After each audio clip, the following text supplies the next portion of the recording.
இப்ப இஸ்ரவேல் இந்த மலையை கொடுத்தா நீங்க எல்லாம் என்ன சொல்லுவீங்க? ஆமா கொடுத்துட்டா நல்லது, எதுக்கு இவ்வளவு பிரச்சனை அப்படிம்பீங்க.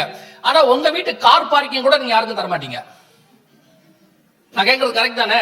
உங்க வீட்டு கார் பார்க்கிங் தருவீங்களா? நிக்க வைக்க விடுவீங்க? இன்னொரு ஆள் காரை நிக்க வைக்க விடுவீங்களா?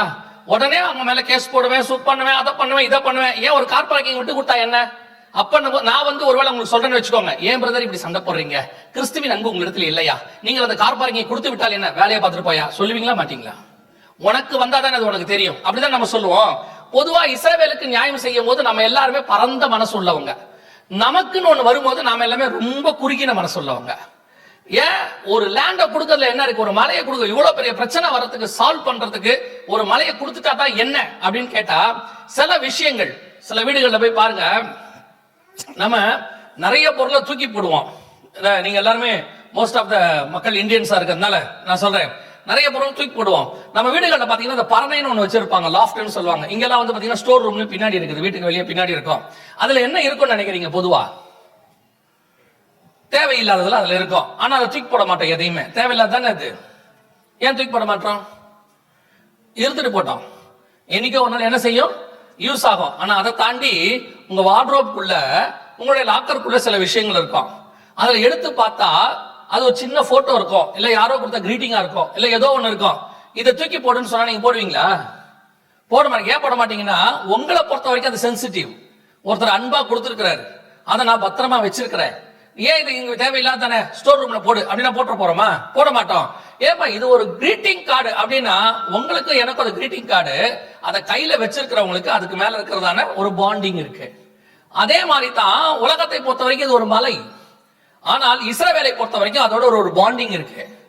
இது எங்க இருக்குன்னு கேட்டீங்கன்னா எருசலேம்ல இருக்கு. இப்ப நான் நடக்க போற சம்பவம் என்னன்னா, இந்த 24ஆம் தேதி செப்டம்பர் 24ஆம் தேதி 2 ஸ்டேட் சொல்யூஷன் அப்படின்னு ஒண்ணு ஆரம்பிக்கிறாங்க.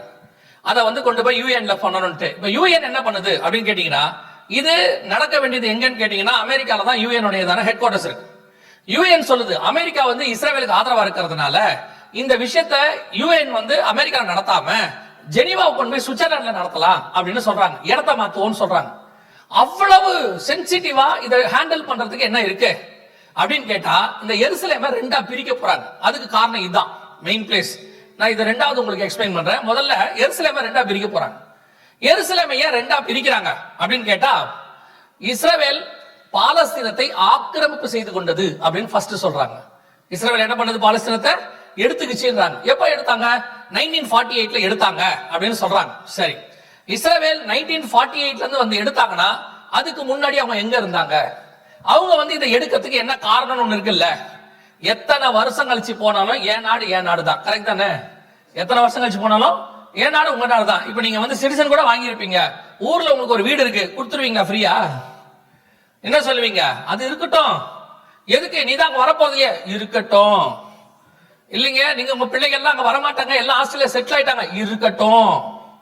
அதுவும் மனைவியோட வந்து கணவன் போய் மனைவி கிட்ட கேட்கணும், ஏமா இந்த வீட்டை கொடுத்துடலாமா? நீங்க சும்மா இருங்க, வாய மூடிட்டு. உங்களுக்கு அதை பத்தி ஒண்ணும் தெரியாது. ஏமா நாம தான் இந்தியாவுக்கு போக மாட்டோம், இருக்கட்டும். எதுக்கு இருக்கட்டும்ங்கிற? வாடகைக்கு விட்டா வரும், நம்ம தான் இந்தியாவுக்கே போலையே, இருக்கட்டும். ஒன்னு உதவாதுன்னு தெரிஞ்சாலும் அதுல ஒரு வேல்யூ இருக்குன்னு வச்சிருக்கீங்களா பத்திரமா?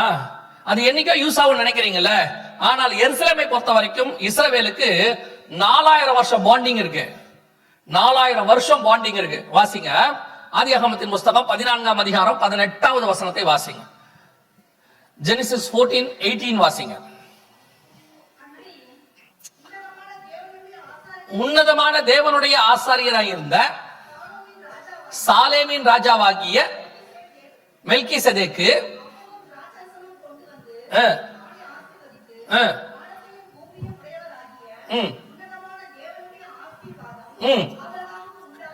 இந்த சாலேமின் இருக்குல்ல, அதுக்கு பேர் தான் எருசலேம். சாலேம்னா சமாதானம், எருசலேம்னா சமாதானத்தின் நகரம்னு அர்த்தம். அந்த ராஜா அப்பவே வந்து ஆபிரகாமோடு கூட என்ன பண்ணிட்டாரு? கவனன் போட்டு அப்பமும் ரசமும் கொடுத்து ஒரு உடன்படிக்கை பண்ணிட்டாரு. இப்ப இதை வாசிக்கும் போது நீங்க என்ன நினைப்பீங்க? கவனன் தான் போட்டிருக்கிறாரு, அவர் உடன்படிக்கை பண்ணாரு. எருசலேமை ஆபிரகாமுக்கு கொடுத்தாரா? அந்த கொஸ்டின் வரும். அடுத்த கேள்வி, எருசலேமை ஆபிரகாமுக்கு கொடுத்துட்டாரா அப்படின்னு கேட்டா 2 வசனம் வாசிக்க போறோம். முதலாவது வசனம் ஜெனிசிஸ் 15 லாஸ்ட் வெர்ஸ் வாசிங்க. ஆதியாகமத்தின் புஸ்தகம் 15ஆம் அதிகாரம் கடைசி வசனம்.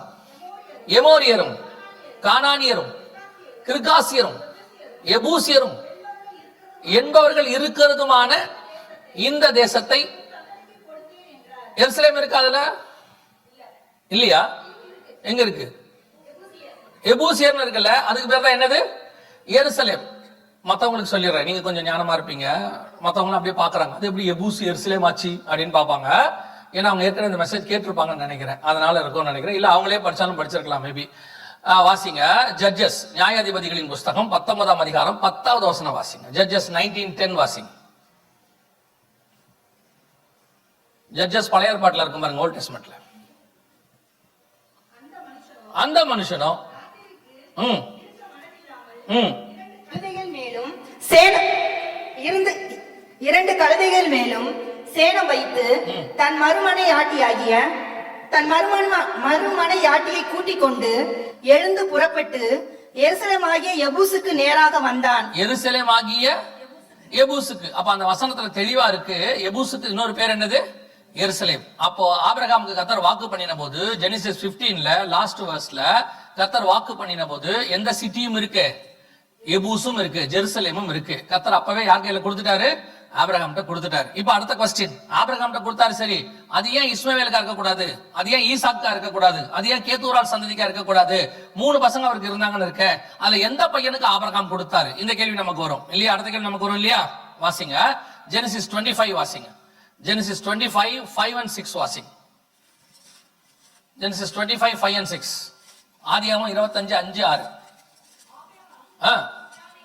ஆபிரகாம் தனக்கு உண்டான யாவையும் ஈசாக்குக்கு கொடுத்தான். மறுமனையாட்டிகளின் பிள்ளைகளுக்கோ ஆபிரகாம் டொனேஷன்ஸ், நன்கொடைகளை கொடுத்து, கிஃப்ட்ஸ் இருக்கும், கொடுத்து உயிரோடு இருக்கும் பொழுதே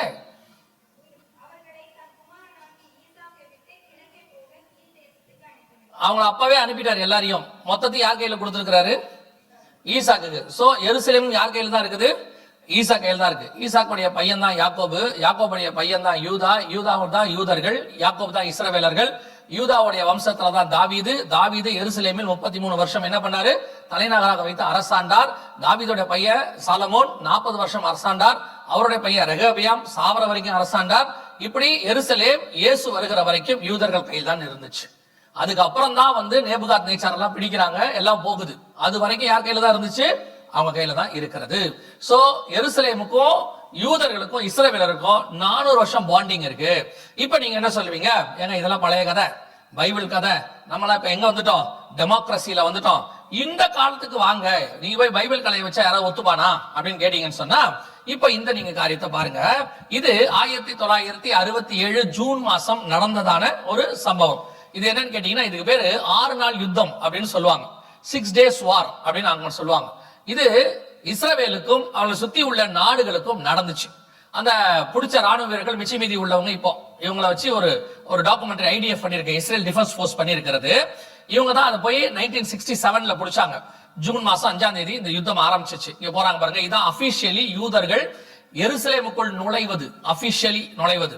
ஒரு 6 நாள் யுத்தம் நடந்துச்சு. இதுக்கு பேரு யாம் கியூப்பர் வார் அப்படின்னு சொல்லுவாங்க, அப்படி இல்லைன்னா ஓய்வு நாள் யுத்தம் அப்படின்னு சொல்லுவாங்க. இந்த யுத்தத்துல தான் முழுவதுமாக எருசலேம் இஸ்ரவேல் வசம் வருகிறது. நீங்க பாக்குறது வந்து ப்ரூஃப், ஆதாரம். இதுக்கும் இப்ப உள்ளதுக்கு என்ன நீங்க சொல்ல வரீங்க அப்படின்னு சொல்லி கேட்டீங்கன்னா, இப்ப நீங்க அதுல பாத்துக்கிட்டே இருங்க. அவங்க பாத்தீங்கன்னா அதுல டெம்பிள் மவுண்ட்ங்கிற இடத்துக்கு வருவாங்க பாருங்க. அவங்க அதை பிடிச்சி அதுக்கு கீழே தான் உட்கார்ந்து அந்த குறிப்பை எழுதி பாருங்க. டெம்பிள் மவுண்ட் இதுதான். இங்க வந்து அதை பிடிச்சதுக்கான தங்களுடைய குறிப்புகள் எல்லாம் அவங்க எழுதி வச்சிருக்கிறாங்க. சரி, இது நடந்தது 1967ல நடந்துச்சு. ஜூன் மாசம் 5ஆம் தேதி நடந்துச்சு. ஏன் இதை நான் உங்களுக்கு சொல்றேன் அப்படின்னு சொல்லி கேட்டீங்கன்னு சொன்னா, ஃபர்ஸ்ட் வேர்ல்டு வாருக்கு அப்புறம், 1914 to 1918 தான் first world war. the war between the Germany and Austria. இந்த வார் முடிஞ்ச உடனே என்ன பண்ணாங்கன்னா, சுவிட்சர்லாந்து தலைநகரம் ஜெனீவால வைத்து வாருக்கான ஒரு லாஸ் உருவாக்குறாங்க, பைலாஸ். ஒரு வார் எப்படி பண்ணணும், எங்க போடணும். இப்ப கூட பாருங்க, ஹாஸ்பிட்டல் மேல குண்டு போட்டா அவங்க மேல என்ன பண்றாங்க? கிரைம் கொண்டு வராங்க. இப்போ நெத்தன்யாகு மேல வார் கிரைம் பண்ணிருக்காங்க. என்ன வார் கிரைம் பண்ணாங்க? குழந்தைகளை கொண்டு இருக்கிறாரு. ஏன்னா வார்ல யாரை கொல்லக்கூடாது? குழந்தைகளை கொல்லக்கூடாது, ஹாஸ்பிட்டல் மேல குண்டு போடக்கூடாது. இந்த மாதிரி சட்டம் எல்லாம் எப்ப எழுதப்பட்டதுன்னு கேட்டீங்கன்னா 1920ல ஜெனீவால வைத்து தான் பண்றாங்க. ஃபர்ஸ்ட் வேர்ல்ட் வார்ல இதெல்லாம் நடந்ததுனால அவங்க இந்த மாதிரி கிரைட்டீரியாஸ் உருவாக்குறாங்க. அதன் அடிப்படை அந்த கிரைட்டீரியா போட்ட ஜெனீவா ஒப்பந்தத்தின் அடிப்படையில ஒரு வார் முடியும் போது ஒரு நாடு எந்த அளவுக்கு முன்னேறி இருக்கிறதோ அது அவர்களுக்கு சொந்தம். உங்களுக்கு புரியுதா நான் சொல்றது? ஒரு வார் நடந்துகிட்டு இருக்கு, ஒரு இடத்துல எண்டுக்கு வாங்கும், அந்த வார் வந்து முடிவுக்கு வரும். முடிவுக்கு வரும்போது இவங்க எவ்வளவு தூரம் முன்னேறி இருக்கிறாங்களோ அந்த நாடு வரைக்கும் யாருக்கு சொந்தம்? அவங்களுக்கு சொந்தம். அதான் இன்னைக்கு நார்த் கொரியா சவுத் கொரியா பிரச்சனை, அதுதான் திபெத் சைனா பிரச்சனை, அதான் இந்தியா பாகிஸ்தான் பிரச்சனை. எல்லாத்துக்கும் காரணம் என்ன? எல்லை பிரச்சனை. ஏதோ ஒரு யுத்தத்துல அந்த எல்லையை அவங்க என்ன பண்ணிடுறாங்க? புடிச்சிடறாங்க. இவங்க திருப்பி கேட்கறாங்க, தரமாட்டாங்க. இந்த ஏன் அவங்களை ஐநா சபை வந்து கண்ட்ரோல் பண்ணி கொடுங்கன்னு சொல்ல மாட்டேங்குதுன்னு சொன்னா, அப்படி சொன்னா அதுவே அதை வயலேட் பண்ற மாதிரி ஆயிடும். அதனால இப்ப என்னன்னு கேட்டீங்கன்னா 1967 ஆஸ் பர் ஜெனீவா ஒப்பந்தத்தின் படி எருசலேம் முழுக்க யாருக்கு சொந்தம்? இஸ்ரவேலுக்கு சொந்தம். நீங்க பிப்ளிக்கலா எடுத்தாலும் சரி, ஸ்பிரிச்சுவலா எடுத்தாலும் சரி, உலக பிரகாரமான லா படி எடுத்தாலும் சரி, முழு எருசலேம் யாருக்கு சொந்தம்? இஸ்ரவேலுக்கு சொந்தம். சோ அதனால தான் இன்னைய வரைக்கும் எருசலேம முழுசா கொடுங்க கொடுங்கன்னு கேட்க முடியாம எல்லாரும் என்ன பண்றாங்க? தவிச்சுக்கிட்டு இருக்காங்க. இப்போ முழு எருசலேம் யாருக்கு சொந்தம் நமக்கு தெரிஞ்சு போச்சு, இஸ்ரவேலுக்கு தெரிஞ்சு போச்சு. அது வேதத்தின்படியும் சரியாயிடுச்சு. இப்போ இந்த யுத்தம் நடந்து முடிஞ்சிருச்சு. ஆண்டவர் எருசலேமை அவங்க கையில கொடுத்துட்டார். சகரியாவின் புஸ்தகம் 12ஆம் அதிகாரம் 1 முதல் 6 வசனத்தை திருப்பிக் கொள்ளுங்க. ஒருவேளை பைபிள் யாராவது கொண்டு வந்திருந்தீங்கன்னா, பொதுவாக நீங்க சர்ச்சுக்கு பைபிள் கொண்டு வர மாட்டீங்க, யாராவது கொண்டு வந்திருந்தீங்கன்னா சொல்றேன். சர்ச்சுக்கு வரவங்க பைபிள் கொண்டு வரணுங்கிறது நியதி. நீங்க கொண்டு வந்தவங்களுக்கு சொல்றேன். சகரியா 12:1-6 அந்த 6 வசனத்தை மார்க் பண்ணி வச்சுக்கோங்க. அந்த 1ல இருந்து 6 வரைக்கும் உள்ள வசனத்தை என்ன செய்யுங்க? மார்க் பண்ணி வச்சுக்கோங்க. எதுக்காக சொல்றேன்னா 1967ல இருந்து 2025 இன்னைக்கு வரைக்கும் நடக்கிற சம்பவங்களுடைய ப்ராபசி அங்க இருக்கு. இன்னும் நடக்க போற ப்ராபசியும் அதுக்குள்ளதான் இருக்கு. அதைத்தான் நீங்கள் இப்பொழுது பார்க்க போறோம், நாம இன்னைக்கு கவனிக்க போறோம். இப்ப கர்த்தர் சொன்னபடி எருசலேம் அவங்க கைக்கு வந்துருச்சு. அந்த 12:6 சகரியா 12:6 என்ன சொல்லுதுன்னா, அதை வாசிங்க. அந்நாளிலே யூதாவின் தலைவரை 12:6 யூதாவின் தலைவரை விறகுகளுக்குள்ளே எரிகிற அக்கினி அடுப்புக்கும் வைக்கோலுக்குள்ளே எரிகிற தீவெட்டிக்கும் ஒப்பாக்குவேன். வலதுபுறமும் இடதுபுறமும் புறப்பட்டு சுற்றிலும் இருக்கிற எல்லா ஜனங்களையும் பட்சிப்பார்கள். எருசலேம் திரும்பவும் அதன் ஸ்தானமாகிய எருசலேமிலே குடியேற்றப்பட்டிருக்கும். இந்த வசனத்தை ஏன் நம்ம இப்ப வாசிக்கிறோம்னு கேட்டீங்கன்னா 1967ல எருசலேம் அவங்க கைக்கு வந்துருச்சு. ஆனால் எருசலேம் அவங்க தலைநகராக மாறல. பைபிள் படி எருசலேம் என்னவா மாறணும்? தலைநகராக மாறணும், அதே ஸ்தானத்துக்கு வரணும். more than 50 years 1967 இருந்து 2018 வரைக்கும் 50 years கரெக்டா எருசலேம் தலைநகராக மாறவே இல்லை. 2018 2018ல டொனால்ட் ட்ரம்ப் வரார். டொனால்ட் ட்ரம்ப் வந்து என்ன பண்றாரு? எருசலேமை தலைநகராக அனௌன்ஸ் பண்றார். அதாவது அவர் சொல்றாரு, Trump recognise Jerusalem as a capital, Israel's கேபிட்டலாக ரெகக்னைஸ் பண்றார். சகரியா 12:6 100% 2018 2018ல நிறைவேறி விட்டது. இதுல ஒரு பெரிய ஆச்சரியம் என்னன்னு கேட்டீங்கன்னா, இந்த இயர் இருக்கல 2018 அது கரெக்டா எருசலேம்ங்கிற நாடு உருவாகி 70th இயர், ஜெருசலேம்னு ஒரு சிட்டி அவங்க கைக்கு வந்து 50th இயர். ஆண்டவர் சொன்னபடி ஜூபிலி வருஷத்துல அதை அவங்க கைக்கு கொடுத்துட்டார். ஆண்டவர் சொன்னபடி வந்துருச்சு, தலைநகராக மாறி விட்டது. ஆண்டவர் சொன்னபடியே மாறிடுச்சு. ஆனா வசனம் என்ன சொல்லுது பாருங்களேன். இப்படி பண்ண உடனே வசனம் என்ன சொல்லுது அப்படின்னா, அந்த 3-4 வசனங்கள் வாசிங்க. சகரியா 12:3 and 4 அந்நாளிலே எருசலேமை சகல ஜனங்களுக்கும் பாரமான கல்லாக்குவேன். இந்த சகல ஜனங்கள் இருக்கிறாங்க இல்லையா, சகல ஜனங்கள், அதுதான் இப்ப நடந்துட்டு இருக்குது. இங்க பாருங்க, எருசலேமை அவர் ரெகக்னைஸ் பண்ண உடனே பூமியில இருக்கிற எல்லா நாடும் ஒன்னா சேர்ந்துருச்சு. இது நீங்க பாக்குற news. Arab Nations, European union warn Trump against recognising Jerusalem as Israel capital. கிட்டத்தட்ட 50 நாடுகள் எதிர்ப்பா மாறிடுச்சு. 50 நாடுகள் மட்டும் இல்ல, அங்க வசனம் என்ன சொல்லுது? பூமியில் உள்ள சகல ஜனங்களுக்கும். இங்க பாருங்க, நீங்க பாக்குற இந்த வீடியோ யூஎன்ல 2017ல வந்ததான ரெசல்யூஷன். அதாவது எருசலேம் கேபிட்டலாக மாறக்கூடாதுன்னு சொல்லி எத்தனை பேர் எருசலேமுக்கு மாறக்கூடாதுன்னு சொன்னாங்கன்னா, ஏறக்குறைய 128 நாடுகள் சொன்னாங்க மாறக்கூடாது, ஒத்துக்க மாட்டோம் அப்படின்னு அவங்க சொல்லி இருக்கிறாங்க. அது காட்டுவாங்க பாருங்களேன். அதுக்கு ஆதரவாக, எருசலேமுக்கு ஆதரவாக இருக்கட்டும், தலைநகராக நாங்க ஒத்துக்கிறோம் அப்படின்னு சொன்னது யாருன்னு பார்த்தா ஒரு 8-9 நாடுகள் தான் அதை சொன்னாங்க. சோ வெளிப்படுத்தல மன்னிக்கணும், அந்த சகரியாவின் புஸ்தகம் 12ஆம் அதிகாரத்துல சொல்லப்பட்ட அந்த வசனம் 6வது வசனம் 3 4வது வசனம் 100% நிறைவேறிடுச்சு. 128 நாடு அந்த ரெசல்யூஷனுக்கு ஃபேவர், அதாவது எருசலேம் தலைநகரா மாறக்கூடாதுங்கிறது. எருசலேமுக்கு எதிராக, அதாவது பரவாயில்ல இருந்துட்டு போட்டோம், எருசலேம் தலைநகராக இருக்கட்டும், அந்த ரெசல்யூஷனுக்கு எதிராக 9 நாடுகள்.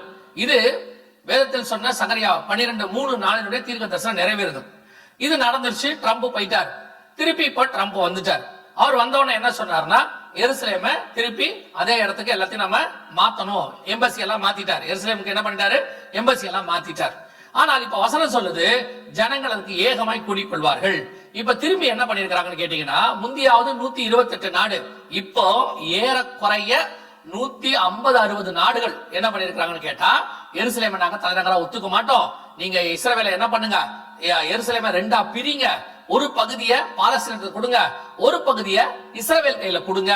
ஏன் அப்படின்னு சொன்னா, பாலஸ்தீனத்துக்கு தலைநகராக அந்த மலை தான் இருக்கணும், அந்த மலையில இருக்கிற மாஸ்க் தான் அவங்களுக்கு ஹெட் குவார்டர்ஸ் அப்படின்னு சொல்லி ஒரு ரெசல்யூஷன் கொண்டு வந்திருக்காங்க.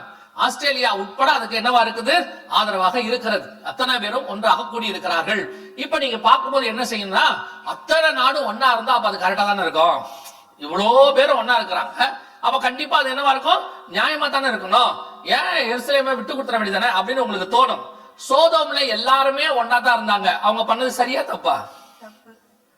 லோத்துவ தவிர சோதோம்ல அத்தனை பேரும் ஒரே கருத்து உடையவர்களா இருந்தாங்க. சரியா தப்பா? எல்லாரும் ஒன்னா இருக்கிறாங்கன்றதுனால அவங்க சொல்றதெல்லாம் சரின்னு அர்த்தம் கிடையாது. எல்லாரும் என்ன சொல்லுவாங்க, என்னங்க மெஜாரிட்டி இவ்வளவு பேர் சொல்றாங்க, அவ்வளவு பேர் சொல்லட்டும், எவ்வளவு பேர் வேணா சொல்லட்டும், இயேசு கிறிஸ்து பரிசுத்தமான தேவன் தான். நீ யூதன் சொல்லட்டும், ரோமன் சொல்லட்டும், சிலுவையில் அறையட்டும், ஏன் இயேசு கிறிஸ்துவை சாவ கூட அடிக்கிட்டோம், ஆனால் அவர் பரிசுத்தமான தேவன் தான். எல்லாரும் சொல்றதுனால அவர் கல்லணை மாறிட மாட்டார்ல, எல்லாரும் சொல்றதுனால இயேசு தப்பா மாறிட மாட்டார்ல. அதே மாதிரி தான் எல்லாரும் சொல்றதுனால எருசலேம் யாருக்கும் சொந்தமாக மாறாது. இப்ப இந்த மலைக்கான சண்டை தான் ஆரம்பிச்சிருக்கு. இந்த சண்டையை தான் இப்ப அவங்க கொண்டு என்ன பண்ணிருக்கிறாங்க, எல்லாருக்கும் உலகம் ஃபுல்லா சொல்லி, இந்த செப்டம்பர் 24ஆம் தேதி இந்த மலை என்ன செஞ்சு சொல்லுங்க, கொடுத்துற சொல்லுங்க. இதோட வச்சு ஓல்டு சிட்டி நியூ சிட்டின்னு பிரிங்க. ஓல்டு சிட்டிய பாலஸ்தீனத்தை கொடுத்துருங்க, நியூ சிட்டிய இஸ்ரவேல்கிட்ட கொடுத்துருங்க அப்படின்னு சொல்றாங்க. இன்னைக்கு நெத்தன்யாகு என்ன அனௌன்ஸ் பண்ணிருக்கிறாரு அப்படின்னு கேட்டீங்கன்னா, பாலஸ்தீனம் ஒரு நாடே கிடையாதுன்னு சொல்லியிருக்கிறாரு. பாலஸ்தீனம்னு இப்போ அவர் சொன்னது சரியா தப்பா? இப்ப உங்களுக்கு அந்த சந்தேகமும் வரும், அது எப்படி பாலஸ்தீனம் இல்லைன்னு சொல்றாரு, இத்தனை வருஷமா பாலஸ்தீனம் பாலஸ்தீனம் நம்ம கேட்டுட்டு இருக்கிறோமே அப்படின்னு சொன்னீங்கன்னா, பாலஸ்தீனம்னா என்ன முதல்ல அப்படின்ற சரித்திரம் யாருக்கு தெரியணும்? சபைக்கு தெரியணும். இந்த சர்ச்சில் இருக்கிறவங்க பிரச்சனையே என்னன்னு கேட்டீங்கன்னா, அவங்களுக்கு ஹிஸ்டரியும் தெரியாது, மிஸ்டரியும் தெரியாது, ரெவலேஷனும் வராது. சரி ஹிஸ்டரியாவது தெரிஞ்சிருக்குமா, அதுவும் தெரியாது. ஆனா உட்கார்ந்து ஒரு கதை பேசுவாங்க பாருங்க. ஒரு சிலரோடலாம் சில நாட்களுக்கு முன்பாக நான் உட்கார்ந்து பேசிட்டு இருந்தேன். அப்படியே உண்மை மாதிரியே ஃபர்ஸ்ட் செஞ்சுரியில அப்படின்னாங்க. ஃபர்ஸ்ட் செஞ்சுரியில யாருன்னு கேட்டேன். இல்ல ஒருத்தர் இருந்தாரு. யாரு இருந்தாரு?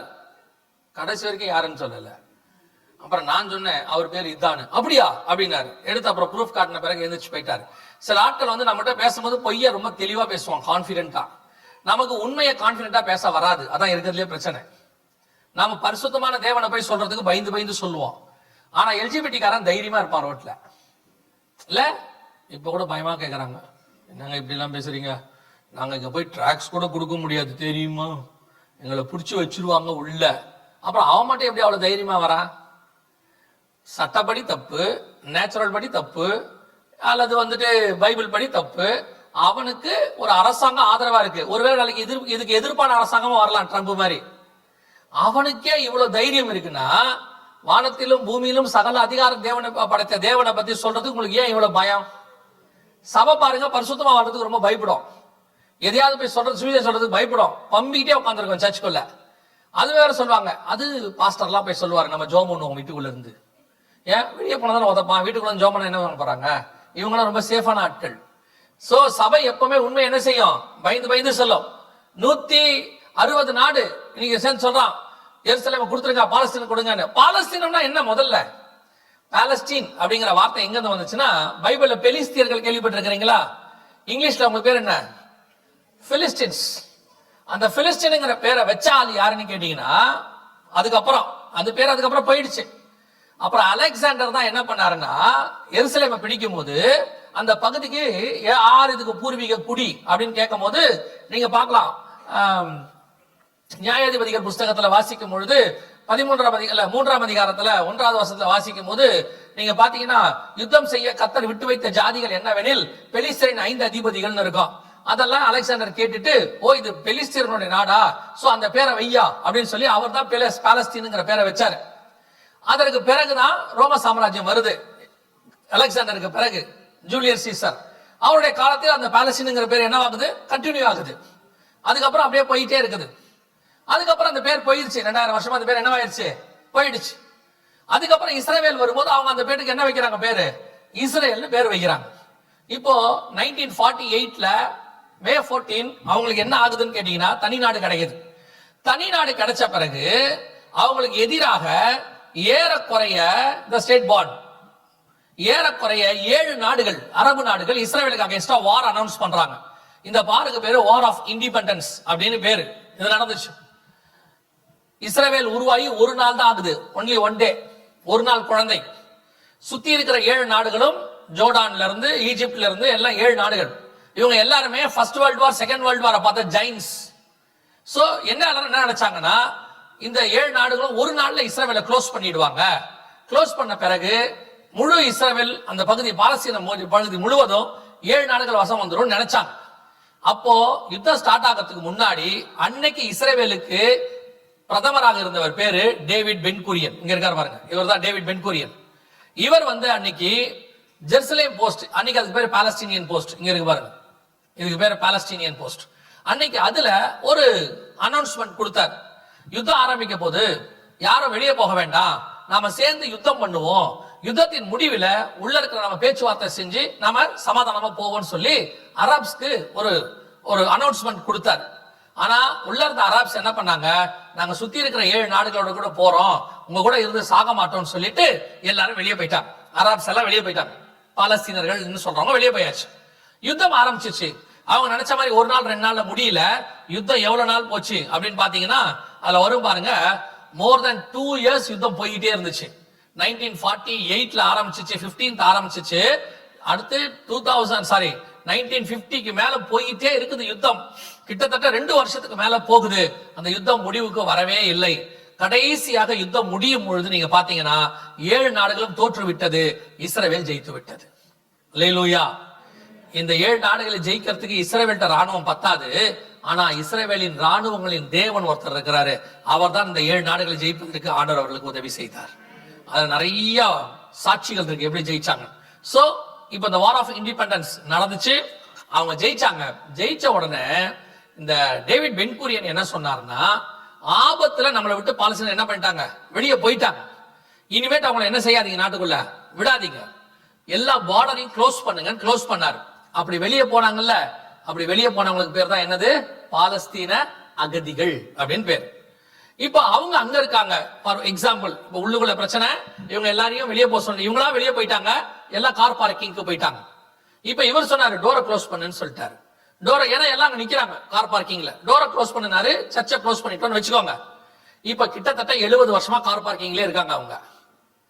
அப்புறம் என்ன பண்ணாங்கன்னா, ஐநா சபையில போயிட்டு, நாங்க 70 வருஷமா கார் பார்க்கிங்ல இருக்கோம், நாங்க இங்க என்ன பண்றோம், நாங்க ஒரு இங்கேயே வீடு கட்டிட்டோம், இங்கேயே சர்ச்சு கட்டிட்டோம், எங்களுக்கு ஒரு சர்ச்சு இங்க இருக்கு, இந்த இடம் எங்களுக்குன்னு கேட்டாங்க. அப்ப ஐநா சபையில போயிட்டு இஸ்ரேல் சொல்லுச்சு, அந்த இடமும் எந்துதான், அதுவும் எங்களுதுதான். அவங்க வெளியே போய் தங்கி இருக்கிறாங்களே, சரி இருக்கட்டும் விட்டா இப்ப 70 வருஷம் கழிச்சு அவனே ஓன் பட்டா போட பாக்குறான். நீங்க ரொம்ப வருஷம் கழிச்சு வீட்டுக்கு ஊருக்கு போகும்போது பாத்தீங்கன்னா உங்க லேண்ட்ல ஒருத்தன் பட்டா வச்சிருப்பான். அதை விட ஆச்சரியம்னா உங்க கையெழுத்து மாதிரியே போட்டிருப்பான். அதான் பெரிய ஆச்சரியம். போட்ட உங்களை ரிஜிஸ்டர் நம்ப மாட்டாரு, கள்ளமா போட்டவன நம்பிட்டு உட்காந்துருப்பாரு. அப்படிதான் நடக்கும். அவர் நம்மள கேட்பாரு, சார் உங்க கையெழுத்து தான் சொல்றீங்க, அப்புறம் எப்படி சார் பாருங்க பக்காவா இருக்கு, நீங்க தான் சார் வித்திருப்பீங்க பாரு. சார் நான் ஊர்லயே இல்ல சார், அது எனக்கு தெரியும் சார், நீங்க வித்திருப்பீங்க சார் பாரு. அந்த மாதிரிதான் ஐநா சபை சொல்லிக்கிட்டு இருக்கு. இப்ப அந்த இடம் அவங்களுக்கு தான், ஆனாலும் 70 வருஷம் இருந்துட்டாங்க, அதனால கொடுத்துருங்கன்னு சொல்லியாச்சு. இப்போ பாலஸ்தீனர் என்ன சொல்றான்னா, தனி நாடா ஐநா சொல்லிருச்சு எங்களை, இப்ப என்ன பண்ணுங்க, இந்த சர்ச்சில் அந்த மீடியா இடம் இருக்குல்ல, அதை கொஞ்சம் அதை மட்டும் கொடுத்துருங்கன்னு கேட்கறாங்க. ஏன் நாங்க அங்கிருந்து தான் எல்லாத்தையும் சவுண்ட் எல்லாம் யூஸ் பண்ண முடியும். வெறும் சர்ச் வச்சு என்ன பண்றது? அவங்க யூஸ் பண்றாங்கல்ல மீடியாவை, நாங்களும் யூஸ் பண்றோம். இவன் என்ன சொல்றான்னா, உனக்கு போனா போனோம் அந்த இடத்த இத்தனை வருஷம் விட்டு வச்சதே தப்பு. இப்ப நீ உள்ள வந்து எதை கேட்கற? மீடியா அந்த இடத்தையும் கேட்கற. அதுதான் அவங்க கேட்கிற எருசலேம். அவங்க பலசின வனாந்தரத்துல இருக்கிறாங்க. இப்ப எதை கேட்கறாங்க? உள்ள இருக்கிற எருசலேமையும் கேட்கறாங்க. இப்ப அவன் என்ன சொல்றான்? இது என்னுடைய மலை. எந்த மலை? நீ கேட்கிற மலை இருக்கே அது என்னுடைய மலை. எப்படி சொல்ற அப்படின்னு கேட்டா, இந்த மலையில் தான் என்னுடைய 3வது தேவாலயம் வரணும்னு எங்க பைபிள்ல எழுதி வச்சிருக்குன்றான். ஃபர்ஸ்ட் தேவாலயம் இருக்கு பாத்தீங்களா, சாலமோன் கட்டின தேவாலயம். உங்களுக்கு தெரியும் நினைக்கிற தேவாலயம் இருக்கு இல்லையா, இது சாலமோன் கட்டின தேவாலயம். இந்த தேவாலயத்தை நேபுகாத்நேச்சார் இடிச்சார். அதற்கு பிறகு செருபாபேலை வைத்து 70 வருஷம் கழிச்சு 2வது தேவாலயம் கட்டினார். அந்த தேவாலயத்தை தீத்துராயன் டைட்டஸ், சீசர் டைட்டஸ் சொல்லுவாங்க, அவர் இடிச்சார். அதற்கு பிறகு அங்க தேவாலயமே இல்ல. அதுக்கு பிறகு 900 வருஷம் கழிச்சு 900 இயர்ஸ் கழிச்சு இந்த மாஸ்க் அங்க கட்டப்பட்டது. 1000 AD-ல இந்த மாஸ்க் கட்டப்பட்டது. சோ இவருக்கு யூதர்களை பொறுத்த வரைக்கும் இந்த மலை என்னதுன்னு சொல்றான். நீங்க சாலமோன் கட்டினால மட்டும் அந்த இடம் அவங்களுக்கு இல்ல. இப்ப நீங்க இந்த வசனத்தையும் மார்க் பண்ணி வச்சுக்க போறீங்க. ஏன்னா அடுத்து உலகத்துல வரக்கூடிய எல்லா இஷ்யூக்கும் இதுதான் மையமா இருக்க போகுது. உலகமே கலங்குற ஒரு 3rd வேர்ல்ட் வார் ஸ்டார்ட் ஆக போகுது. அந்த வாருக்கான மைய இடம் இதுதான். ஆனா அந்த இடம் யாருக்குன்னு தான் முதல்ல சண்டை வரும். உலகமே சொல்லும் இந்த இடத்த கொடுத்துருங்கன்னு, இவன் கொடுக்க மாட்டேன்பா. உங்களுக்கு சந்தேகம் வரும் இந்த இடத்த கொடுத்தா என்னன்னு. இப்ப வாசிங்க 1 நாளாகமத்தின் புஸ்தகம் 3ஆம் அதிகாரம் 1வது வசனம் வாசிங்க. 1 Chronicles 3:1 வாசிங்க. தாவீதுக்கு எப்ரோனிலே பிறந்த குமாரர். 1 நாளாகம் 3:1 வாசிக்கிறீங்க. 1 Chronicles 3:1. 1 நாளாகம் 3:1. 3வது. அப்ப நான் தான் தப்பா இருப்பேன். 2 Chronicles 3:1 வாசிங்க. பின்பு சாலமோன். அதான் கரெக்ட். பின்பு சாலமோன் எருசலேமிலே தன் தகப்பனாகிய, நல்லா கவனிங்க, எருசலேமிலே தன் தகப்பனாகிய தாவீதுக்கு காண்பிக்கப்பட்ட மோரியா என்னும் மலையில் எபூசியனாகிய ஓர்னானின் களம் என்னும் தாவீது குறித்து வைத்த ஸ்தலத்திலே கர்த்தருடைய ஆலயத்தை கட்ட துவங்கினான். நல்லா கவனிங்க, அந்த அதுல எவ்வளவு பெரியதான டாக்குமெண்ட் ரெஜிஸ்ட்ரேஷன் இருக்கு பாருங்க. நீங்க ஸ்டாம்ப் பேப்பர் வாங்கி ரெஜிஸ்டர் பண்ற மாதிரி ரெஜிஸ்டர் பண்ணிருக்காம பாருங்க. அதுல எவ்வளவு பக்காவா இருக்கு பாருங்க, ஆண்டவர் எழுதி வச்சிருக்காருன்னு. அந்த இடத்துல வசனம் சொல்லுது, ஓர்னானின் களத்தில் தாவீது குறித்து வைத்த. 2 சாமுவேல் புஸ்தகம் கடைசி அதிகாரத்துல போய் நீங்க வாசிச்சீங்கன்னா, தாவீது என்ன பண்றாரு, ஓர்னான் கிட்ட காசு கொடுத்து அதை வாங்கினாருன்னு இருக்கு. அவன்கிட்ட என்ன பண்றாரு, காசு கொடுத்து அதை வாங்கிட்டாரு. அது எந்த இடத்த வாங்கினாருன்னா, மோரியா என்னும் மலையில். அப்படிதானே இருக்குது. மோரியா என்னும் மலைன்னா உங்களுக்கு என்ன ஞாபகத்துக்கு வருது? ஈசாக்கு ஆபிரகாம் பலி கொடுக்க கொண்டு போன இடம். ஆதியாகமத்தின் புஸ்தகம் 22ஆம் அதிகாரம் 2வது வசனம் வாசிங்க. ஜெனிசிஸ் சாப்டர் 22 verses 2 வாசிங்க பாப்போம். அப்பொழுது அவர், உன் புத்திரனும் உன் ஏகசுதனும் உன் நேசகுமாரனுமாகிய ஈசாக்கை நீ இப்பொழுது அழைத்துக் கொண்டு மோரியா தேசத்துக்கு போய் அங்கே நான் உனக்கு குறிக்கும் மலைகளில் ஒன்றின் மேல் அவரை தகன பலியாக பலியிடு என்றார். 3வது வசனம் சொல்லுது, அதிகாலையிலே ஆபிரகாம் எழுந்துச்சு. அப்படிதானே இருக்குது. ஆபிரகாம் அதிகாலையில் எழுந்து தன் கழுதையின் மேல் சேணம் கட்டி தன் வேலைக்காரில் 2 பேரையும் தன் குமாரன் ஈசாக்கையும் கூட்டிக் கொண்டு தகன பலிக்கு கட்டைகளையும் பிளந்து கொண்டு தேவன் தனக்கு குறித்த இடத்திற்கு புறப்பட்டு போனான். எங்க? மோரியா என்னும் மலையில் நான் உனக்கு குறிக்கும் இடம். அதான் இந்த இடம். இப்ப நீங்க பாக்குறீங்க பாத்தீங்களா, அதான் அந்த இடம். இந்த இடத்துலதான் தாவீது ஓர்னான் கிட்ட இடம் வாங்குறாரு. கர்த்தர் தனக்கு காண்பித்த இடம். ஓர்னான் கிட்ட வாங்கின எல்லா இடத்துலயும் கட்டல, கர்த்தர் தனக்கு காண்பித்த இடம்னு தாவீது சொல்றாரு. தாவீது குறித்து வைத்த இடத்துல. அப்படிதானே இருக்கு. தாவீது குறித்து வைத்த இடத்துல இங்கதான். சோ இது அவர்களுக்கு 4000 வருஷம் சொந்தமான இடம். ஆனால் இவர்களுக்கு 1000 வருஷம் சொந்தமான இடம். அவங்க மாஸ்க் இருக்கு, இவங்களுக்கு 4000 வருஷம். சரி, இல்ல அந்த முதல் 4000 விட்டுருங்க, இப்போ 1000 வருஷமா எங்களுக்கு தான் இருக்கு. யூதா ஒண்ணுமே சொல்லல. யூதா என்ன செய்யல, ஒண்ணும் சொல்லல. அவங்களே ஒரு லா போட்டிருக்கிறாங்க. 1968 ஜூன் மாசத்துல ஒரு லா போட்டிருக்கிறாங்க. அந்த லால என்ன சொல்லுதுன்னு கேட்டீங்கன்னா, எந்த வழிபாட்டு தலத்தையும் நாங்கள் என்ன செய்ய மாட்டோம், இடிக்க மாட்டோம். அந்தந்த வழிபாட்டு தலம் அப்படியே இருக்கும் அப்படின்னு அந்த லாவை ஏற்படுத்துறதே எருசலேம் இஸ்ரவேல் தான். இன்னை வரைக்கும் அதை ஃபாலோ பண்றது இஸ்ரவேல் தான். இல்லனா நீங்க எருசலேம் டூரே போக முடியாது. ஹோலி லேண்ட் டூர்லாம் போறீங்கல்ல, அப்படி ஒரு டூரே போக முடியாது. ஏன்னா அவன் இன்னார எல்லாத்தையும் இடிச்சு முடிச்சிருப்பான், இயேசு பிறந்த இடத்துல இருந்து உயிர் தெழுந்த இடம் வரைக்கும். ஏன்னா அவனுக்கு இயேசு பிடிக்காது, அவன் இந்நேரம் க்ளோஸ் பண்ணிருப்பான். அந்த லா இருக்கிறதுனால தான் அதை எல்லாத்தையும் வச்சு அவன் டூரிஸ்ட் ஸ்பாட் ஆக்கி உங்ககிட்ட சம்பாரிச்சுக்கிட்டு இருக்கிறான். சரியா? சோ அந்த இடம், அந்த எருசலேம்ல இருக்கிற எந்த வழிபாட்டு தலத்தையும் அவன் இடிக்காம பத்திரமா வச்சிருக்கிறான். ஆனா இவங்க சொல்றாங்க அந்த இடத்த எனக்கு கொடுத்துரு அப்படின்னு. ஏன் யூதன் கொடுக்க மாட்டேங்கிறான்னா, அவங்களை பொறுத்த வரைக்கும் மூன்றாவது தேவாலயம் இங்க என்ன செய்யணும்? வரணும். எங்க இருக்குதுன்னு கேட்டீங்கன்னா, மத்தேயு எழுதின சுவிசேஷம் 24ஆம் அதிகாரம் 15வது வசனத்தை வாசி. 24:15. மேலும் பாழாக்குகிற அரூபை குறித்து தானியேல் தீர்க்கதரிசி சொல்லி இருக்கிறானே, வாசிக்கிறவன் சிந்திக்க கடவன், நீங்கள் அதை பரிசுத்த ஸ்தலத்தில் நிற்க காணும். பரிசுத்த ஸ்தலத்தில் நிற்க காணும் போது யூதாவில் இருக்கிறவர்கள் மலைகளுக்கு ஓடி போக கடவர்கள். நல்லா கவனிங்க. பரிசுத்த ஸ்தலம்னா இங்க தேவாலயம் வரணும்னு அர்த்தம். இங்க என்ன வரணும்? ஒரு தேவாலயம் வரணும். இப்ப தேவாலயம் வருமா அப்படின்னு கேட்டீங்கன்னா, யூதன் ஏற்கனவே தேவாலயத்துக்கான எல்லாத்தையும் வாங்கி வச்சுட்டான். இங்க இருக்கு பாருங்க, தேவாலயத்துக்கான எல்லாத்தையும் அவன் வாங்கி வச்சுட்டான். இப்ப டெம்பிள் மவுண்ட்ல போய் ஆராதனை வரைக்கும் அவங்க செஞ்சு பாக்குறாங்க. அத்தனையும் இப்ப என்ன இருக்கு? ஆராதனை வரைக்கும் செய்யப்பட்டு எல்லா காரியங்களும் ரெடியா இருக்கு. இப்ப எங்க மேசியா வரப்போறா இருக்கிற வரைக்கும் அவன் எல்லாம் ரெடி பண்ணி வச்சுட்டான். அவர்களுடையதான மொத்த காரியங்களும் இப்ப ரெடியாக வைக்கப்பட்டு இருக்கிறது. இப்போ எருசலேம் முழுக்க தேவாலயத்துக்கு போகும் வழி அப்படின்னு சொல்லி போர்டு வச்சுட்டாங்க. தேவாலயமே இல்ல, ஆனா என்ன வச்சுட்டாங்க? போர்டு வச்சுட்டாங்க. சோ அவங்களுடைய நம்பிக்கை அவர்கள் செஞ்சுட்டு இருக்காங்க. இவங்க என்ன சொல்றாங்கன்னா, இந்த இடத்துல என்ன செய்ய மாட்டோம், ஒத்துக்க மாட்டோம். சோ சவுதி அரேபியால இருந்து, பிரான்ஸ்ல இருந்து எல்லா நாடுகளும் இந்த இடத்தை எப்படியாவது யார்ட்ட கொடுக்கணும்? பாலஸ்தீனத்தை கொடுத்துருங்க, பிரச்சனை சால்வ் ஆயிடும் சொல்றாங்க. சால்வ் ஆகாது. வெளியே இருக்கும் போதே பாலஸ்தீனர்கள் 70 வருஷமா சண்டை போட்டிருக்காங்க. இப்ப உள்ள வந்து எருசலேமுக்குள்ள வந்துட்டாங்களா, இன்னும் என்ன வரும்? இன்னும் சண்டை அதிகமாகத்தான் வரும். யூதர்கள் எங்களுடைய தேவாலயம் அங்க வரப்போகுதுன்னு அவங்க அதுக்கான ஆயத்தத்தை எல்லாம் செஞ்சு முடிச்சுட்டாங்க. இப்ப இவங்க கடந்த அக்டோபர் மாசம் 23வது வருஷம் 7ஆம் தேதி யுத்தத்தையும் ஆரம்பிச்சுட்டாங்க. சோ இப்போ தேவாலயத்துக்கான யுத்தம் ஆரம்பித்து விட்டது. இதுல இன்ன வரைக்கும் என்ன வெயிட்டிங் அப்படின்னு சொல்லி கேட்டீங்கன்னு சொன்னா, ஒவ்வொரு நாடாக இவங்க பரம்பிக்கிட்டே போறாங்க. இப்ப வாசிங்க, சகரியா 12:6 வாசிங்க பாப்போம். சகரியா 12:6.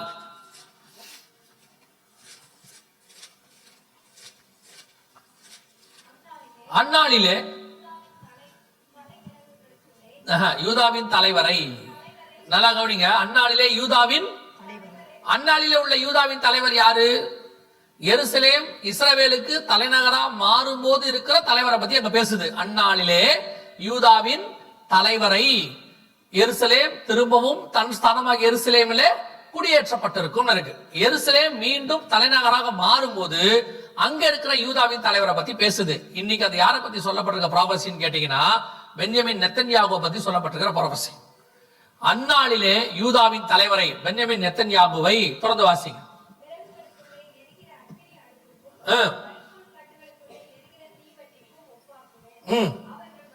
வலதுபுறமும் இதான் வலதுபுறம் இடதுபுறம் என்னன்னா, அவர்கள் இப்பொழுது நேத்து வரைக்கும் 7 நாடுகளை அடிச்சிருக்கிறாங்க. 7 நாடுகளோட இஸ்ரேல் என்ன பண்ணிருக்கு? நேத்து ஒரு நாள்ல மட்டும் யுத்தம் பண்ணிக்கிட்டு இருக்கு. காசா, பாலஸ்தீன பகுதி, அப்புறம் சிரியா, லெபனான், அப்புறம் ஏமன், துனிசியா, இவங்க எல்லாரோடையும் சண்டை போட்டுக்கிட்டு இருக்காங்க. ஈரான் எல்லாரோடையும் சண்டை இருக்கு. இப்ப கத்தார் அடிச்சிருக்கிறாங்க. கிட்டத்தட்ட 7 நாடுகளோட சண்டை போயிட்டு இருக்கு. இடதுபுறமும் வலதுபுறமும் இந்த வசனம் தான் இப்ப நிறைவேறிக்கிட்டு இருக்கு. பல நேரத்துல உலகத்தில் நடக்கிற சம்பவத்தை நீங்க அப்படியே பாத்தீங்கன்னா ஏதோ நமக்கு அகைன்ஸ்டா தெரியும். எந்த ஒரு விஷயத்தையும் பைபிளை வச்சு தான் பார்க்கணும். கர்த்தர் சொன்ன காலம் வந்துருச்சு. அவர்கள் முடிவை நோக்கி உலகம் போகுது.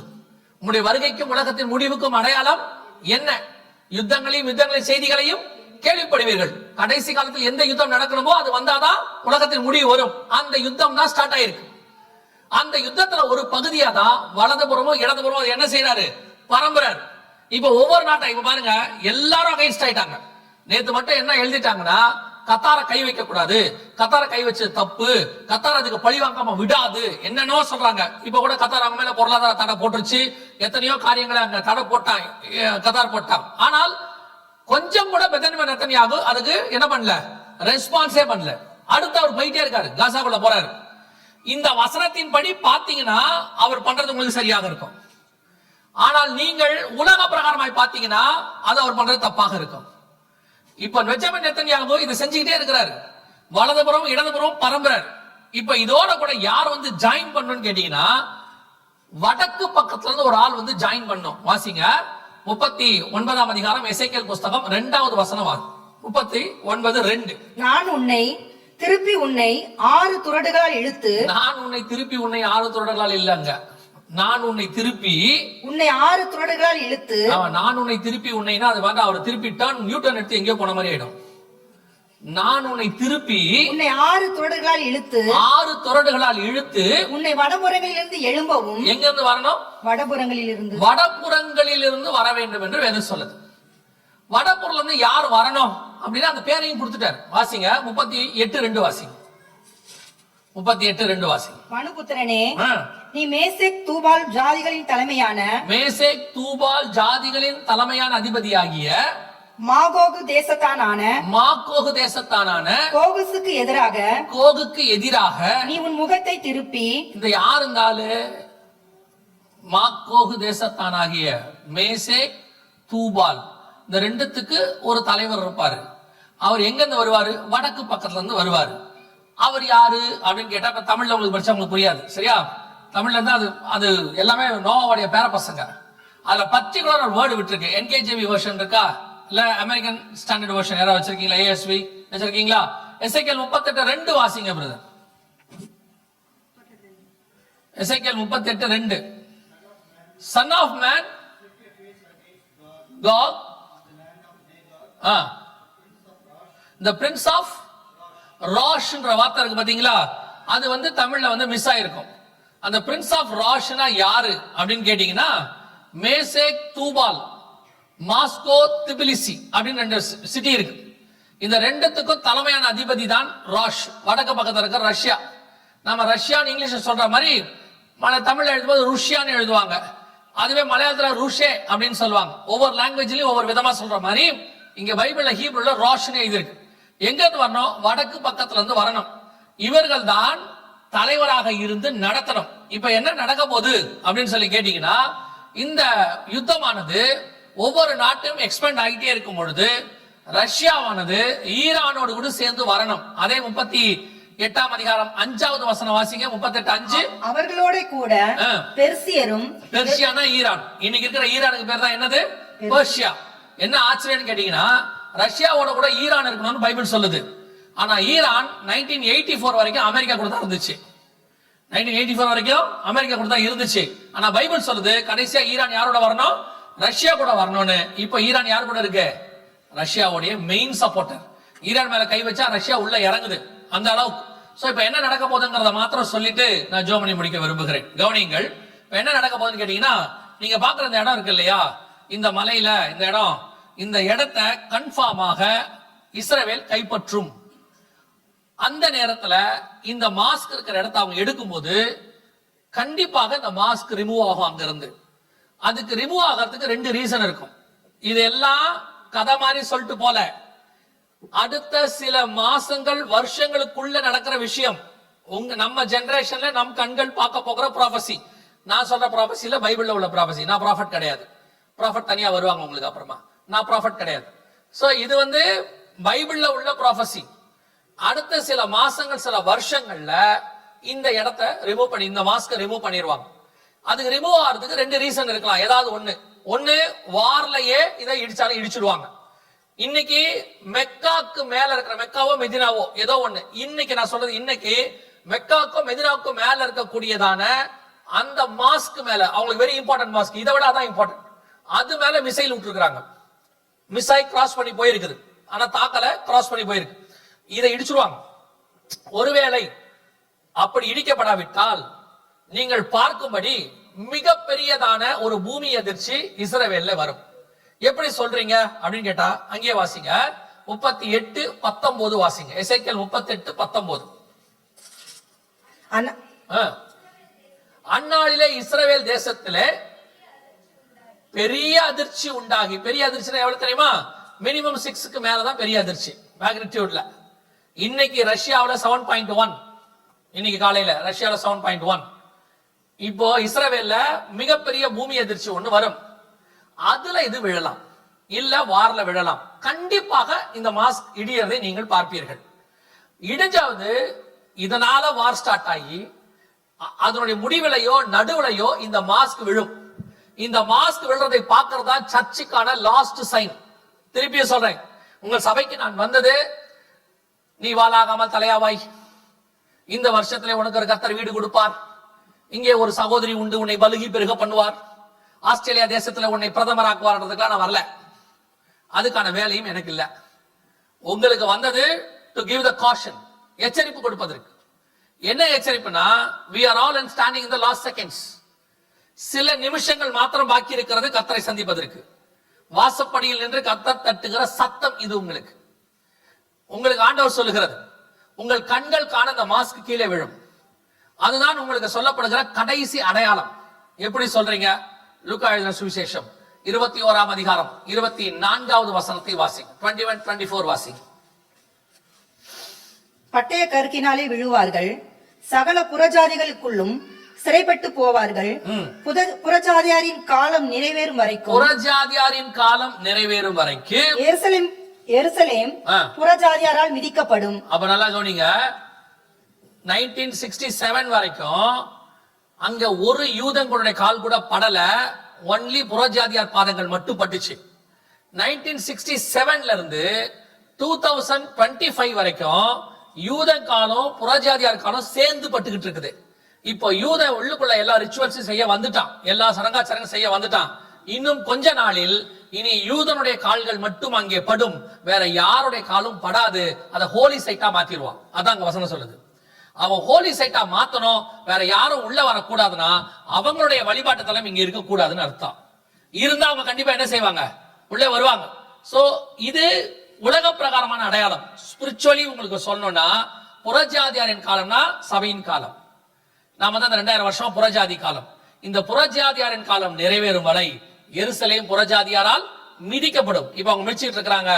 வெரி சூன் the total ஜெருசலேமும் ஹோலி சைட்டாக மாற்றப்படும். மெக்கா மாத்தின மாதிரி, மெதினா மாத்தின மாதிரி இதையும் மாற்றப்படும். அதுக்கு பிறகு எந்த புறஜாதியாரும் உள்ளே வருவதற்கு அனுமதி கொடுக்கப்பட மாட்டாது. இப்பவும் பாத்தீங்கன்னா மெக்காக்குள்ள 75 கிலோமீட்டர்ஸ்க்கு முன்னாடி, ஜெத்தால இருந்து போகும்போது 75 கிலோமீட்டர்ஸ்க்கு முன்னாடியே நான் முஸ்லிம்ஸ் நிறுத்திடுவாங்க. ஒன்லி முஸ்லிம்ஸ் மட்டும்தான் அலௌட், நான் முஸ்லிம்ஸ் நாட் அலௌட் இன்சைட். அதே மாதிரி யூதன் செய்ய போறான். முழு எருசலேமும் இஸ்ரவேல் வசம் வந்துடும். அந்த இடத்துல இருக்க மாஸ்க் ரிமூவ் பண்ணிட்டு அங்க தேவாலயத்தை அவங்க கட்டுவாங்க. அப்ப அதை தரிசிக்கிற அல்லது அதை போய் பார்க்கிற அதிகாரம் வெறும் இஸ்ரவேலர்களுக்கு மட்டும் கொடுக்கப்படும். இப்போ அதற்கான யுத்தம் ஸ்டார்ட் ஆயிடுச்சு. இப்போ இந்த நிமிஷம் வரைக்கும் 500 மாஸ்க் யூதர்கள் இடிச்சிருக்கிறாங்க. எத்தனை மாஸ்க்? 500 மாஸ்க். லெபனான், காசா, பாலஸ்தீன பகுதிகளில் உள்ள 500 மாஸ்க் இடிச்சிருக்கிறாங்க. இதான் கடைசி அடிப்பாங்க, அல்லது அது பூமி அதிர்ச்சியில விழும். எதை நீங்கள் பார்த்தாலும் நம்முடைய காலத்தினுடைய கிளாக் முடிவுக்கு வந்துருச்சுன்னு அர்த்தம். அடுத்து we have some seconds. எந்த நிமிஷமும் கர்த்தருடைய வருகை சம்பவிக்கும். நாம் பறந்து மேலே போக வேண்டிய காலம் வந்து விட்டது என்று அர்த்தம். ஒவ்வொரு காலகட்டத்திலும் ஒவ்வொரு ஜனங்கள் இருப்பார்கள், ஒவ்வொரு தீர்க்கதரிசனம் நிறைவேறும். ஆபிரகாம் இயேசுவின் நாட்களை பார்க்க ஆவலாய் இருந்தார். ஆனா அவர் பார்க்கல. ஆனால் பார்த்தது 2000 வருஷம் கழிச்சு அவர் சந்ததி. அதுல உள்ள அப்ப இயேசு சொன்னாரு, ஆபிரகாம் நாட்களை கண்டு களி கூர்ந்தான். அதே மாதிரி 2000 வருஷத்துக்கு முன்னாடி அப்போஸ்தலர்கள் வருகையை பார்க்க ஆவலா இருந்தார்கள். அதான் பவுல் சொல்றாரு, கிறிஸ்துவுக்குள் மரித்தவர்கள் முதலாவது எழுந்திருப்பார்கள், பின்பு உயிரோடு இருக்கிற நாமும் எடுத்துக்கொள்ளப்படுவோம். ஆனா அவர்கள் அதை பார்க்கவில்லை. அப்போஸ்தலர் உபதேசத்துல வந்த அவருடைய பிள்ளைகளாகிய நீங்களும் நானும் 2000 வருஷம் கழிச்சு அதை பார்க்க போகிறோம். நம் கண்களுக்கு முன்பாக வருகைக்கான எல்லா அடையாளங்களும் நடக்குது. இனி காலம் கண்டிப்பாக செல்லாது. நீங்க ஆஸ்திரேலியால இருந்தாலும் சரி, அண்டார்டிகால இருந்தாலும் சரி, வருக வரப்போகுது நிச்சயம். நிறைய பேருக்கு என்ன அர்த்தம் தெரியுமா? நாங்கெல்லாம் ஆக்சுவலி அப்படிமா. என்ன நீ ஆக்சுவலி, என்ன பர்டிகுலரி, என்ன கத்தக்கலியாவனா இருந்துட்டு போங்க, ஒரு பிரச்சனையும் கிடையாது. இன்னைக்கு நிறைய பேருக்கு ஒரு கோர்ஸ் முடிச்சுட்டு ஒரு வேலையை பார்க்க ஆரம்பிச்ச உடனே மண்டையில 2 கொம்பு வந்துருது. சரி, கொஞ்சம் அப்படி வந்தோடனே அதெல்லாம் ஆக்சுவலா இந்த காலத்துல போய் என்ன, இந்த காலத்துல போய் நீ 4000 வருஷமா உலகம்தான் அப்டேட் ஆகுது. 4000 வருஷத்துக்கு முன்னாடி, 2000 வருஷத்துக்கு முன்னாடி எழுதுற பைபிள் அப்டேட்டே ஆகல. அது அன்னைக்கே அப்டேட்டட் வெர்ஷன். அன்னைக்கே கர்த்தர் எழுதி கொடுத்தாரு. இதுல உள்ள தீர்க்க தரிசனம் நிறைவேற்றத்துக்கு தான் இந்த 2000 வருஷம் டைம் எடுத்திருக்கு உலகம். இயேசு அன்னைக்கு சொன்னதை இன்னைக்கு நிறைவேற்றத்துக்கு இவங்களுக்கு தான் டைம் ஆயிருக்கு. தாமதிக்கிறார் என்று சிலர் எண்ணுகிறபடி அவர் தம்முடைய வாக்கு தத்தத்தை குறித்து தாமதமா இருக்கலையா. அவர் அன்னைக்கே எழுதி ரெடி பண்ணி வச்சுட்டாரு. இவங்க வந்து சேர்றதுக்கு 2000 வருஷம் இருக்கு. இப்பதான் 100 வருஷமா டெக்னாலஜியே வந்திருக்கு. இதுக்கே இந்த ஆட்டம். ஒரு டிகிரி முடிச்ச உடனே அதுல ஒரு பெருமை வேற, அதுல ஒரு வேலை கிடைச்சி மாச சம்பளம் வந்து அதுல ஒரு பெருமை, வருது. இப்பெல்லாம் வராது. பெரியவர் பரிசுத்த ஆவியானவர் பைபிள் எழுதினவர், வருகெல்லாம் வராது, இப்ப வராதுங்கிறவங்களுக்கு வராது, இங்கே இருந்து போங்க, எங்களுக்கு ஒன்றும் பிரச்சனை இல்லை. ஒருத்தர் என்ன பார்த்து ரொம்ப கிரிட்டிசைஸ் பண்ணாரு, அப்படி வருதுன்னா நீங்க வேணா போங்க பிரதர், ஏன் எல்லாரையும் கூப்பிடுறீங்கன்னாரு. நீ வராதேன்னு சொன்ன, ஏன் அப்படின்னாரு. உன் இடம் காலியா இருக்கும், அதையும் நான் மேல எடுத்துப்பேன். உன் இடம் வேக்கண்டா தான் இருக்க போது, நீ தான் வரமாட்டியே. இன்னைக்கு சபை எப்படி இருக்கு? பவுல் எழுதுறார் 1 கொரிந்தியர் 15, புசித்தும் குடித்தலும் பரலோகராஜ்யத்தை சுதந்தரிப்பது இல்லை. இன்னைக்கு சபை அதில் தான் ஓடிக்கிட்டு இருக்குது. சர்ச்சோடைய நோக்கம் என்ன? சபைக்கு ஏன் வருகிறீர்கள்? நிறைய பேர் கிறிஸ்டியன், அதனால சர்ச்சுக்கு வராங்க. இன்னும் கொஞ்சம் பேர் எதுக்கு நீங்க சர்ச்சுக்கு வரீங்க? நாங்க இந்தியாலையும் போயிட்டு இருந்தோம், இங்கேயும் போயிட்டு இருக்கிறோம். ஏன்டா போற? சும்மா தான். அங்கேயும் நான் சும்மா தான் போறேன், இங்கேயும் நான் சும்மா தான் போறேன். ஏன்பா சர்ச்சுக்கு வரீங்க? முடிஞ்ச உடனே எல்லாரும் சாப்பாடு செஞ்சு கொண்டு வந்து ஒன்னா உட்காந்து திம்போம். அதுக்கு தான் அவர் சொல்றாரு 1 கொரிந்தியர் 11, அதுக்கு எதுக்கு வந்து தொலைக்கிறேன்னு கேட்கிறாரு. நான் உங்களை சொல்ல, நீங்க தங்கம், நான் பேசுறது எல்லாமே ஆஸ்திரேலியாவுக்கு அந்த பக்கம் இதுல வந்து ஒரு தீவு இருக்கு, அவங்கள பத்தி பேசிட்டு இருக்கிறேன். சபை என்பது புசித்து குடித்து விளையாடுகிற இடம் அல்ல. சபை என்பது வருகைக்கு ஆயத்தப்படுகிறதுக்கான ஒரு டிரான்ஸ்பர்மேஷன் சென்டர். இங்க நான் சும்மா வந்துட்டு போவேன், ஜாலியா வந்துட்டு போவேன்றதுக்குள்ள சர்ச் தேவையே இல்லை. அதுக்கு சர்ச்சுக்கு வரவே வராதீங்க, வேஸ்ட். வந்தாலும் போறதுக்கு போக மாட்டீங்க. எதுக்கு சர்ச்சுக்கு வரணும்? நிறைய பேருக்கு என்ன, கல்யாணம் பண்றதுக்கு சர்ச்சுக்கு வரணும், கல்றைக்கு சர்ச்சுக்கு வரணும். இப்ப பாதி பேர் இங்க கல்யாணமும் பண்றது இல்ல, அவனே பண்ணிக்கிறான், நம்மளை கூப்பிடுறான். அப்புறம் உங்களுக்கு இருக்கிற ஒரே ஆயத்தம் பண்ணுகிற இடம், அதுவும் உங்களுக்கு நீங்களும் நானும் ரொம்ப, நான் என்ன சொல்றேன், ஒரு வார்த்தை சொல்றேன், அதிர்ஷ்டமான மக்கள்னு சொல்றேன், லக்கியஸ்ட் பீப்பிள். ஏன் தெரியுமா? நம்ம இன்னும் செகண்ட்ஸ்குள்ள வாழ்ந்துட்டு இருக்கிறோம். அவங்க எல்லாம் இயர்ஸ்ல காத்திருந்தாங்க, நம்ம செகண்ட்ஸ்ல காத்திருக்கிறோம். எந்த நிமிஷமும் நம்முடைய காலம் முடிவுக்கு வரும். 2000 வருஷமா காத்திருக்கிற ராஜாவை நாம் பார்க்க போகிறோம். 2000 வருஷமா காத்திருக்கிற நம்முடைய மணவாளனை பார்க்க போகிறோம். 2000 வருஷமா காத்திருக்கிற நம்முடைய தகப்பனை நாம் பார்க்க போகிறோம். எவ்வளவு சந்தோஷம் வரணும் பாருங்க. சபை, நீங்க போகிற வேலைக்கு போங்க, படிக்கிற படிப்பை படிங்க. ஆனா உங்க மைண்ட்ல ஒண்ணு இருக்கணும், எப்ப இயேசு வந்தாலும் நான் போவேன். அந்த ஆயத்தம் மட்டும் இருந்துட்டே இருக்கணும். எப்ப இயேசு வந்தாலும் நான் போவேன். அது உங்களுக்குள்ள அந்த ஆயத்தம் இருக்கணும், உங்களுக்கு அந்த கான்பிடன்ட் இருக்கணும். அப்பா சொல்வார் பையனை பார்த்து, அதான் நல்ல மார்க் எடுத்துருவான். அம்மா சொல்லுவாங்க, டெய்லி காலங்காத்தால டிஃபன் பாக்ஸ்ல சாப்பாடு கட்டி கொடுத்துருக்கேன், சூப்பரா மார்க் எடுப்பான். ஆனா அவனுக்கு தெரியும் நான் மார்க் எடுப்பேன், அவனுக்கு தெரியும் ஃபெயில் ஆயிருவேன், அவனுக்கு கன்ஃபார்மா தெரியும். அப்பா கேட்கும்போது என்ன சொல்லுவான்? டேய் எப்படா படிச்சிருக்க? அம்மா எக்ஸாம் முடிஞ்சு கேட்பான், என்னடா பண்ண? மார்க் வரும்போது பாத்தீங்கன்னா 30 கீழே இருக்கும், ஃபெயில் ஆயிருப்பான். ஏன்டா ஃபெயில் ஆயிட்ட? அவன் சொல்ற பதில் சூப்பரா இருக்கும், எல்லாருமே ஃபெயில். டேய் நீ ஏன்டா ஃபெயில்? டீச்சர் மார்க் போடல. கடைசி வரைக்கும் அவன் படிக்கலன்னு ஒத்துக்கவே மாட்டான் பாருங்க. அதுதான் இன்னைக்கு சர்ச்சை விசுவாசியோட நிலைமை. ஏன் உங்க சர்ச்சை இப்படி இருக்கு? அந்த சர்ச்சுக்கு நாங்க எவ்வளவு பரவாயில்ல. நீ பரலோகத்து போவியா? அவன் போக மாட்டான். அவன் போகாதது இருக்கட்டும்பா, நீ பாஸ் பண்ணுவியா? எங்க சர்ச்சில் இருக்கிற எத்தனையோ பேர் எவ்வளவு பரவாயில்ல தெரியுமா? 28 எடுத்து ஃபெயில் ஆயிருக்காங்க, அவங்களாம் 18 எடுத்து ஃபெயில் ஆயிருக்காங்க. கடைசி வரைக்கும் பாஸ் பண்ணுவோமா? நான் ஒத்துக்கவே மாட்டான் பாருங்க. நம்மை நாமே நிதானித்து அறிந்தோமானால் நாம் நியாயந்தீர்க்கப்படுகிறோம். இயேசு வரப்போகிறார், இனி காலம் கண்டிப்பாக செல்லாது. கர்த்தருக்கு சித்தமானால் அவர் எப்ப வருவாரு நாளிகை நமக்கு தெரியாது. ஆனா ஒண்ணு தெரியும், அவர் வரப்போகிறார். கர்த்தருக்கு சித்தமானால் நாம் அவரை சந்திக்கிற சந்ததியா இருக்க நிறைய வாய்ப்பு இருக்கிறது. அல்லேலூயா. உங்களுக்கு கொடுக்கப்படுகிற கடைசி அடையாளம், இந்த மாஸ்க் உங்க கண்ணுக்கு முன்னாடி இல்லாம போகும். அந்த மாஸ்க் இல்லாம போகிறத நீங்க எப்ப பார்த்தாலும் மூட்டை முடிச்ச கட்டலான்னு அர்த்தம். மூட்டை முடிச்ச கட்டலான்னு என்ன அர்த்தம் தெரியுமா? எல்லாத்தையும் விட்டுட்டு மேல போகணும்னு அர்த்தம். உலகத்துல ஊருக்கு போறதா மூட்டை முடிச்சு கட்டுறது, பரலோகத்துக்கு போகணும் தான் எல்லாத்தையும் விடுறது, கிளம்ப போறோம்னு அர்த்தம். இப்ப நீங்க என்ன யோசிக்கிறீங்கன்னா, இந்த மீட்டிங்க்கு நான் வந்திருக்க கூடாது அப்படின்னு யோசிக்கிறீங்க. நீங்க வராட்டியும் வருகை வரும். நீங்க எப்ப சந்தோஷமா நினைப்பீங்க தெரியுமா? வருகையில போகும்போது நினைப்பீங்க, நல்ல வேளை அந்த மீட்டிங்க்கு நான் போனேன், கர்த்தர் என்னை உணர்த்தினார். அல்லேலூயா. இயேசுவின் ரத்தத்தாலே பாவம் மன்னிக்கப்பட்டு பிதா குமாரன் பரிசுத்தாவின் நாமத்தினால தண்ணீர்ல மூழ்கி ஞானஸ்நானம் எடுத்து பரிசுத்தாவின் அபிஷேகத்தை பெற்றுக்கொண்டவர்கள் இந்த வருகையிலே பிரவேசிக்க முடியும். பேசிக். அல்லேலூயா. அப்படி ஞானஸ்நானம் எடுக்காதவங்க சீக்கிரம் எடுங்க, இனி காலம் செல்லாது. ஏன்னா கொஞ்சம் பேர் கொரோனாக்கு முன்னாடி இப்படிதான் சொல்லிக்கிட்டே இருந்தோம், எவனும் ஞானஸ்நானம் எடுக்கவே இல்லை. லாக்டவுன் ஆன பிறகு போன் வருது, ஞானஸ்நானம் எடுக்கலாமா, ஏதாவது வாய்ப்பு இருக்குதா? எங்கேயாவது ஏன் நான் இவ்வளவு அர்ஜென்ட்னு கேட்டேன்?